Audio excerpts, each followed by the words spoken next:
Olá, tudo bem? Estou aqui hoje para fazer um drink super simples para você que está em casa, um long drink Passport Spark Light. Primeira coisa a fazer, bastante gelo. Pego agora a medida de 10 ml de limão. Então eu doso aqui.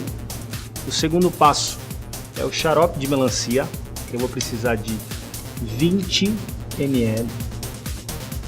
Agora a gente pega o Whisky Passport, dosa 50 ml.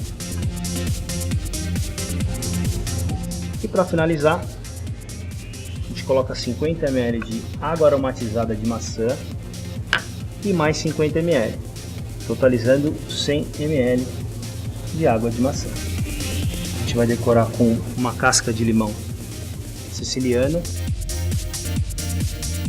canudo,